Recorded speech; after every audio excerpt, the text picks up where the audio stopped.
I was a short, slight 11-year-old boy in the summer of 1969, a time when I happened upon a new form of self-identity. I'm a faggot, I said to myself in our backyard. Without an idea of its meaning, I spoke and enunciated the word with conviction. I continued the proclamation as I tried to twirl around my mother's clothesline pole. I relished that backyard spot because copper-colored butterflies flitted about our nearby lilac bush. Other than reading under our big maple, which I did to nearly a compulsive excess, waltzing with butterflies and smelling the lilacs were some of my favorite ways to spend that summer. The announcement of my new moniker was not born from an epiphany about my sexuality. I lacked any idea about that facet of life.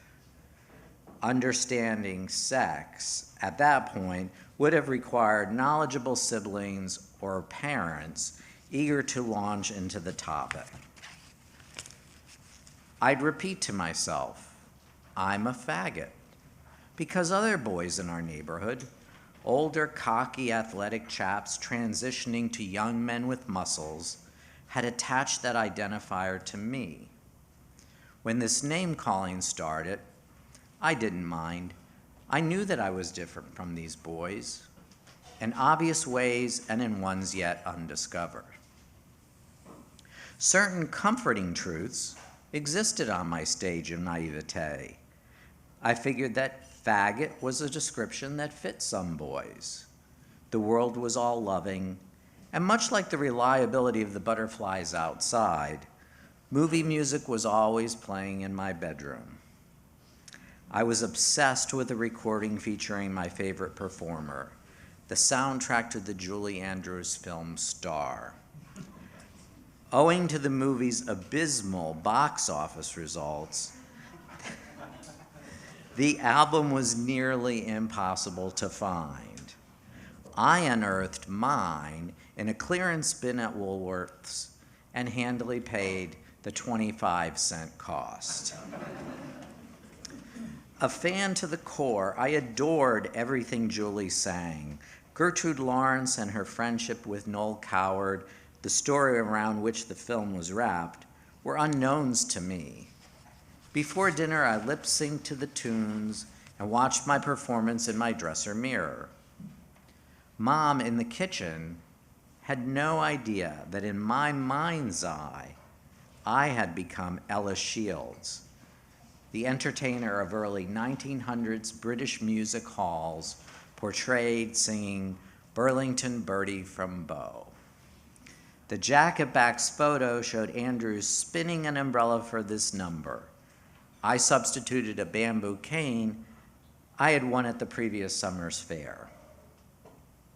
Alone in my room, I imagined that most other boys were not having this much fun, or at least this kind of fun.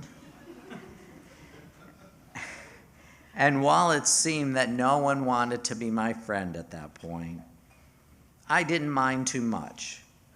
I imagined that Julie Andrews might have been a compatriot, convinced each time her jubilant rendition of the soundtracks, "Has Anyone Seen Our Ship?" filled my spirits with helium. The wrap-up of each summer vacation, however, delivered anxiety about the end of the hiatus and unknowns of the new school year. And that year was worse. My mostly pleasant father was angry with me. His rage born from what I told my mother about me being a faggot. It's what you call a small, weaker boy, I explained to her.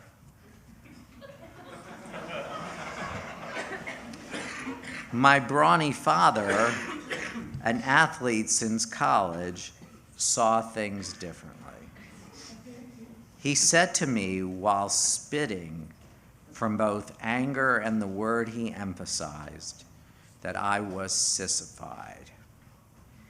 He delivered it like one might state, that hotel room is infested with bedbugs. The emphasis was on the disgusting part. At that point, all I had was his immediate visceral reaction without the benefit of time and its ability to buff sharp edges.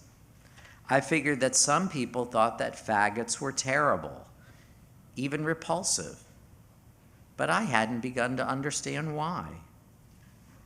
My father didn't, or couldn't, explain his meaning, leaving me to cling to my last summer of ignorant bliss.